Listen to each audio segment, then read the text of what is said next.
உடல் அமைதி. Relax your body completely.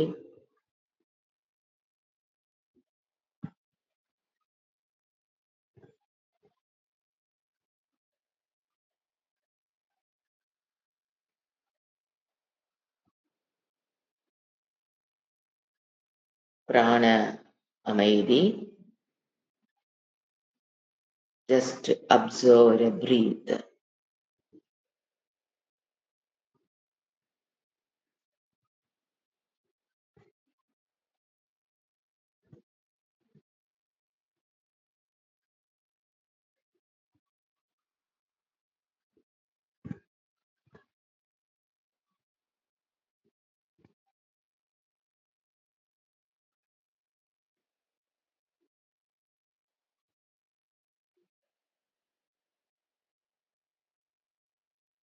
மன அமைதி. Just observe your thoughts.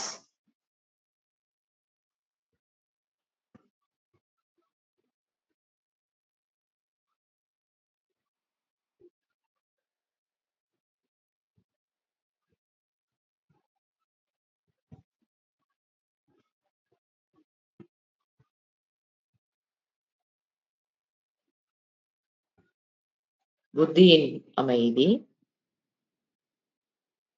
Just to command your buddhi.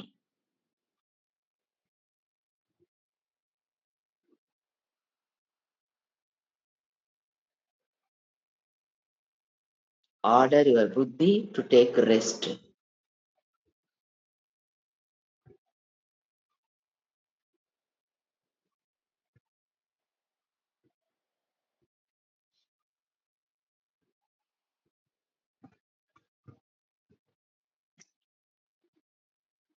இப்பொழுது மனதிற்கு பாவனைகளை கொடுத்தல். நாம் இதுவரை அக்செப்டன்ஸ் ஏற்றுக்கொள்ளுதல் என்பதை எந்த அறிவுடன் ஏற்றுக்கொள்ளுதல் என்பதை மீண்டும் மீண்டும் சிந்தித்து பழக வேண்டும் என்பதை அறிந்தோம். ஒரே நாளில் ஏற்றுக்கொள்ளுதல் என்பது வராது. தொடர்ந்து பயிற்சி அபியாசம் செய்ய செய்ய மனம் ஏற்றுக்கொள்கிற சக்தி பெறும்.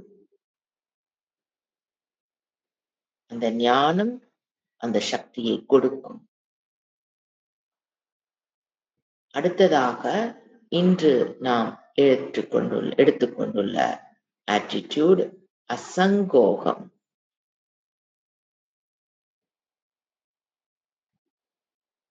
அப்படி என்றால் இந்த தியான காலம் முடியும் வரை நான் யாருக்கும் உரிமையானவன் அல்ல, எனக்கும் உரிமையானவர்கள் என்று யாரும் இல்லை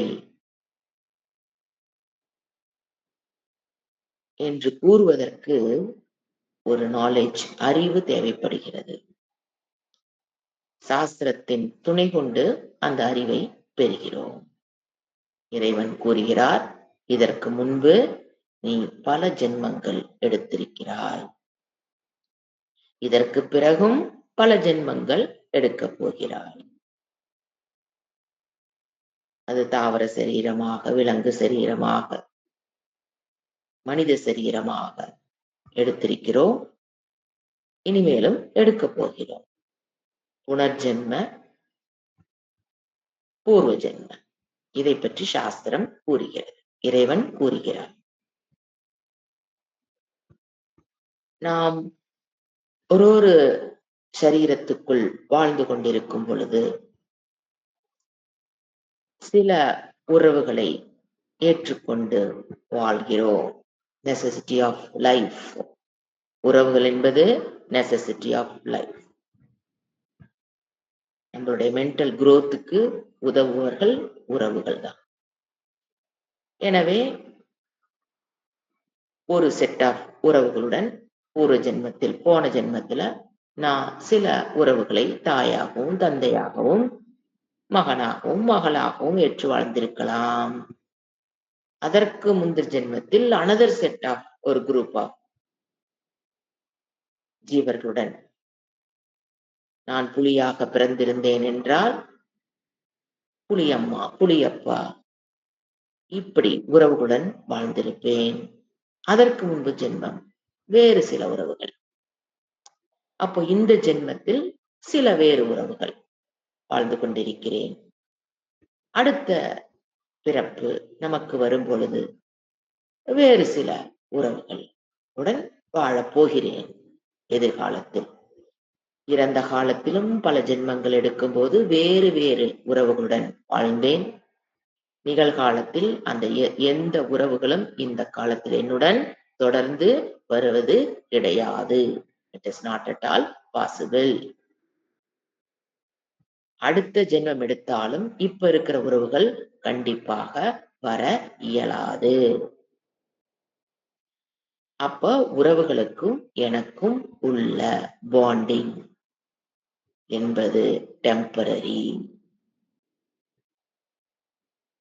சத்தியம் அல்ல. Very very temporary.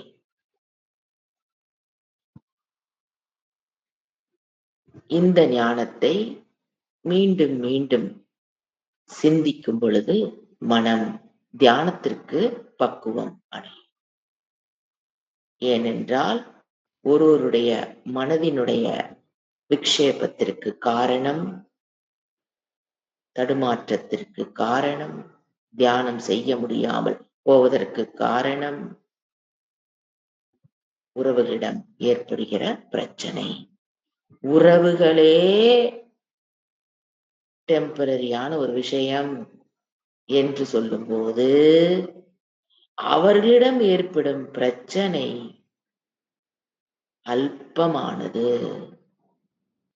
ஆனால் அதற்கு நான் சத்தியத்துவ புத்தியை கொடுத்து என் மன அமைதியை எடுத்துக் கொண்டிருக்கிறேன் என்பது அறிவு உள்ள போக போகதான் மனம் அமைதி அடையும். அந்த அமைதி அடைந்த மனதில்தான் தியானம் செய்ய முடியும். அப்பொழுதுதான் அந்த உறவுகளை அவர்களை இருக்கிற மாதிரி ஏற்றுக்கொள்ள முடியும். அந்த உறவுகளை மன்னிக்க முடியும். அந்த உறவுகளிடம் வெறுக்காமல் இருக்க முடியும். அந்த உறவுகளிடம் பொறாமை ஏற்படாது. அந்த உறவுகளிடம் கர்வம் ஏற்படாது. நான் எடுத்த பிறவிகளை கணக்கிடும்போது நான் வாழும் இந்த உறவுகளுடன் காலம் அல்பமானது.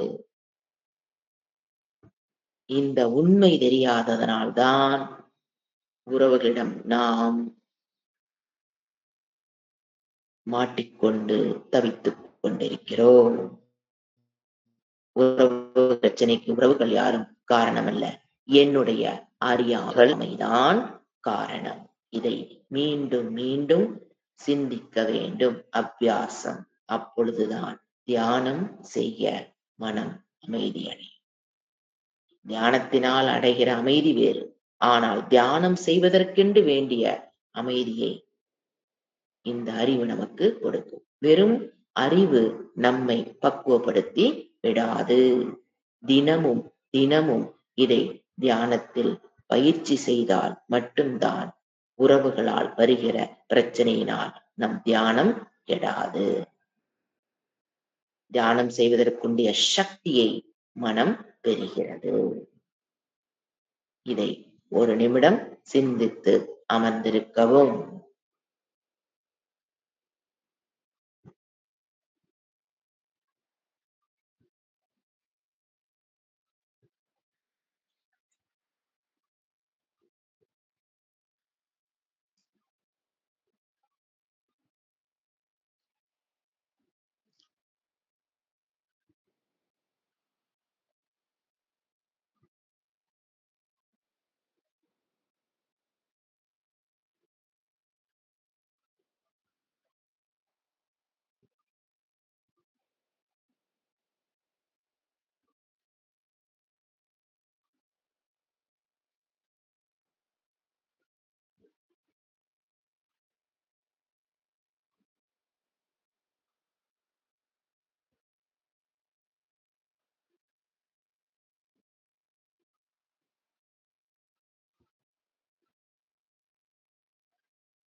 வாழ்க்கை என்பது ஒரு ரயில் பயணம்.